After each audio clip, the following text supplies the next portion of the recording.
Hello and a very good morning to all of you.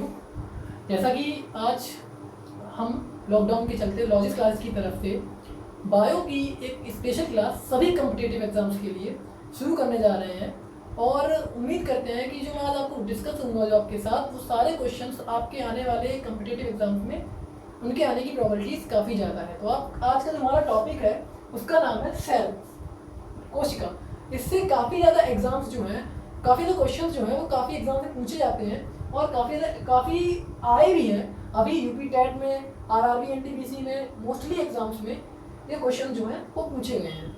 तो चलिए हम अपने टॉपिक को शुरू करते हैं। जैसा कि हमें पता है सेल, कोशिका, जो कि हमारी ह्यूमन बॉडी का बेस होती है, इसको हम लोग फंडामेंटल बोलते हैं। इसकी खोज, पहला क्वेश्चन जिससे बन के आता है वो ये बन के आता है कि कोशिका की खोज किसने की थी। तो कोशिका की जो खोज की गई थी वो हमारे साइंटिस्ट रॉबर्ट हुक ने 1665 में 1665 में रॉबर्ट हुक ने की थी। पहला क्वेश्चन जिससे बन के आता है वो यही है कि कोशिका की खोज किसने की थी। तो कोशिका की खोज 1665 में रॉबर्ट हुक ने की थी और उन्होंने कोशिका को नाम दिया था सेला, CELLA।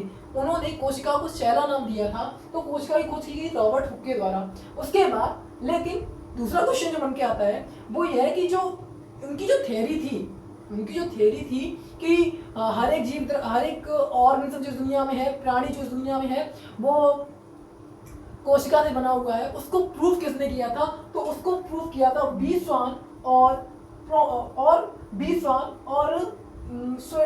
स्लाइडन ने और बीस्वान ने इस बात को प्रूफ किया था कि रॉबर्ट हुक ने जो थ्योरी दी है कोशिका की, उसको प्रूफ किया था। आप उसको नोट कर लें, स्लाइडन और बीस्वान ने इस बात को प्रूफ किया था कि रॉबर्ट हुक के द्वारा दी हुई सेल की जो थ्योरी है वो सही है।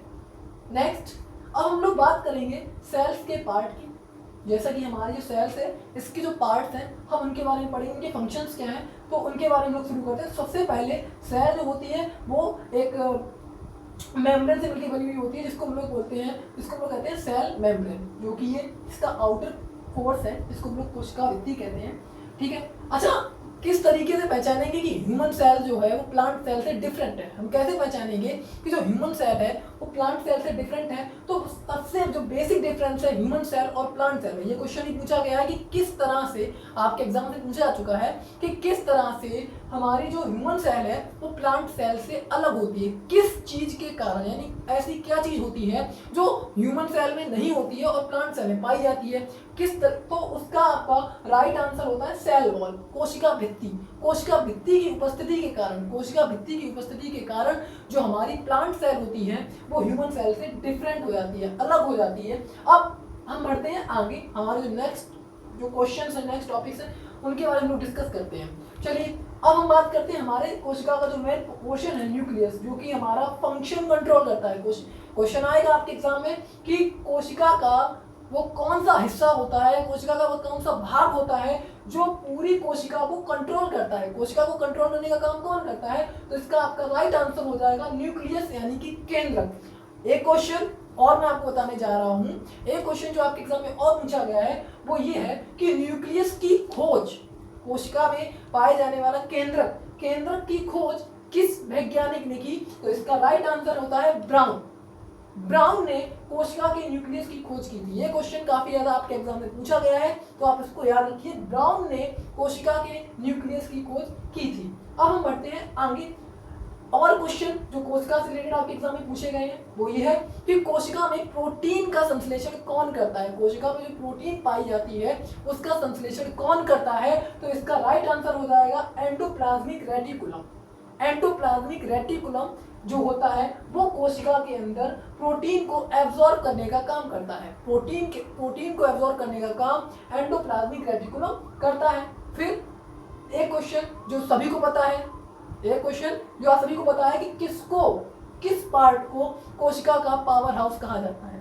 कोशिका का पावर हाउस हम किसे कहते हैं। ये बहुत ही पुराना क्वेश्चन है और काफी ज्यादा एग्जाम में पूछा भी गया है। तो आपको पता है माइटोकॉन्ड्रिया होता है, माइटोकॉन्ड्रिया जिसको हम लोग पावर हाउस भी कहते हैं कोशिका का, वो है। फिर इसके अलावा एक क्वेश्चन जो और बन के आया है माइटोकॉन्ड्रिया से रिलेटेड, वो है ये है कि कोशिका में जो भोजन होता है, जब भोजन पहुंचता है, जिसके कारण हमें पता है जब सेल्स को फूड मिलता है तो हमारे शरीर में ऑक्सीकरण की क्रिया संपन्न होती है। तो जो कोशिका में भोजन पहुंचता है तो वो भोजन कोशिका के किस हिस्से में पहुंचता है, यानी कोशिका में भोजन का ऑक्सीकरण किस हिस्से में होता है, किस पार्ट में होता है। तो इसका भी आप आंसर याद रखिए, माइटोकॉन्ड्रिया, जो कि बहुत ज़्यादा आरआरबी एनटीपीसी एग्जाम में पूछा गया है। RRB, NTPC, super TET, TET सभी एग्जाम में पूछा जा चुका है कि फूड का जो ऑक्सीडेशन होता है वो किस पार्ट में होता है सेल्स के, तो उसका भी राइट आंसर हो जाएगा माइटोकॉन्ड्रिया। अच्छा, अब हम बढ़ते हैं हमारे नेक्स्ट टॉपिक की तरफ, नेक्स्ट क्वेश्चन की तरफ। जो हमारा नेक्स्ट क्वेश्चन पूछा गया है एग्जाम्स में, आज मैं आपसे जो क्वेश्चन डिस्कस कर रहा हूँ ये वही क्वेश्चन हैं जो आपके एग्जाम से पूछे जा चुके हैं। सभी एग्जाम्स में जो पूछे गए कॉम्पिटिटिव एग्जाम से पूछे क्वेश्चन हैं, मैं आपके साथ सिर्फ वही डिस्कस कर रहा हूँ। और नेक्स्ट क्वेश्चन जो हमारा है वो ये है कि कोशिका के किस पार्ट को सुसाइडल बैग्स कहते हैं। सुसाइडल बैग्स का मतलब होता है आत्मघाती थैली।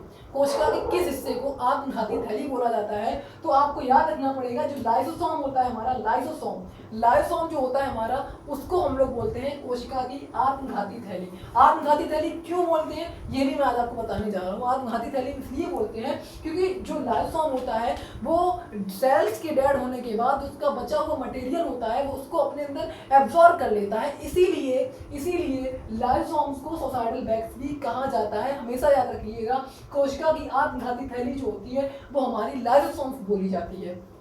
नेक्स्ट क्वेश्चन जो आपके एग्जाम में बहुत पूछा गया है इसी से रिलेटेड, कि कोशिका के किस हिस्से को प्रोटीन फैक्ट्री बोला जाता है। या ये क्वेश्चन घुमा के ऐसे भी आपसे पूछा सकता है कि कोशिका के किस हिस्से में प्रोटीन बनता है, प्रोटीन का निर्माण कोशिका के किस हिस्से में होता है। तो आपको याद रखना पड़ेगा कि कोशिका में प्रोटीन का जो निर्माण होता है वो हमारा राइबोसोम्स में होता है। प्रोटीन जो बनके तैयार होता है वो राइबोसोम्स में बनके तैयार होता है। आपको हमेशा रखना पड़ेगा, प्रोटीन निर्माण जो होता है वो राइबोसोम्स में होता है, जो कोशिका में ही पाया जाता है। फिर नेक्स्ट क्वेश्चन जो आपसे और पूछा जा चुका है एग्जाम्स में वो ये है कि कोशिका में ज्यादातर कौन सा पदार्थ पाया जाता है, मतलब किस मैटर की जो प्राप्ति है, या ये कह सकते हैं कि किस मैटर की अवस्था ज़्यादा अधिकता, किस मैटर की अधिकता जो है वो कोशिका में ज़्यादा पाई जाती है। तो हमेशा याद रखना, कोई भी कोशिका होगी, आपके पास 4 ऑप्शन होंगे, protein, fat, minerals and water. 4 option आपको एग्जाम में दिए जाएंगे। याद रखना, कोशिका के अंदर सबसे ज़्यादा वाटर पाया जाता है और 80% से ज़्यादा, 80% से ज़्यादा ह्यूमन सेल्स के अंदर वाटर पाया जाता है। आपको ये क्वेश्चन याद रखना पड़ेगा, 80% से ज़्यादा यहाँ पर याद रखना पड़ेगा आपको कि 80% से ज़्यादा कोशिका के अंदर वाटर पाया जाता है। और ये क्वेश्चन पूछे गए हैं, मैंने आपके साथ जितने भी क्वेश्चन डिस्कस किए ये सारे क्वेश्चंस आए हुए हैं, इसीलिए मैंने आपको ये जो क्वेश्चंस हैं आपको बताया है। इसके अलावा और भी कुछ टॉपिक्स हैं जो मैं आपके साथ डिस्कस करना चाहूँगा कोशिका के बारे में। हालांकि हमें पता है कि कोशिका जो होती है वो एक सेल होती है, सेल। लेकिन कोशिका आई कहाँ से, कोशिका जो नाम दिया गया है, कोशिका की खोज कहाँ से की थी। तो कोशिका की खोज रॉबर्ट हुक ने पत्तों की छाल से की थी। पेड़ के पत्तों की छाल से कोशिका की खोज की गई थी रॉबर्ट हुक के द्वारा। रॉबर्ट हुक ने पेड़ के पत्तों की छाल से, जिसे हम लोग कॉर्क कहते हैं, कॉर्क के द्वारा कोशिका की खोज की थी रॉबर्ट हुक ने।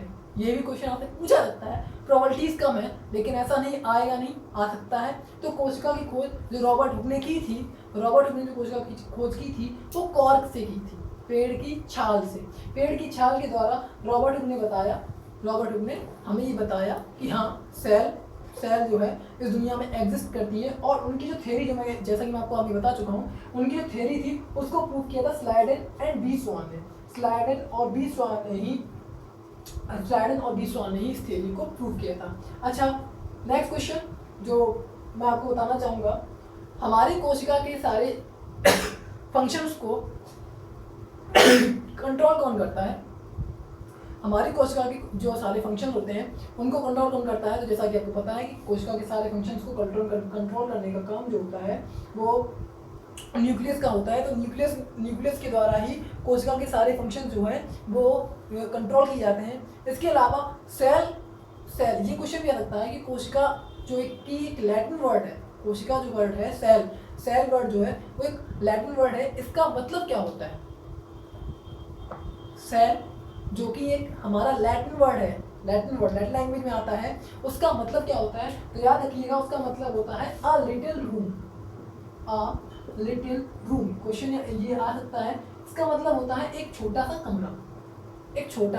कमरा। ये क्वेश्चन भी आपसे एग्जाम में पूछा सकता है कि सेल जो हमारा एक लैटिन वर्ड है उसका एक्चुअली मतलब क्या है, उसका मतलब हमारा निकल के आता है अ लिटिल रूम, एक छोटा सा कमरा। ठीक है, तो बताइएगा आपको हमारे क्वेश्चंस कैसे लगे। ठीक है, और अगर आपको और भी सेल के बारे में सीखना है तो प्लीज़ कमेंट कीजिए, और हाँ, चैनल को सब्सक्राइब जरूर कीजिए। Thank you.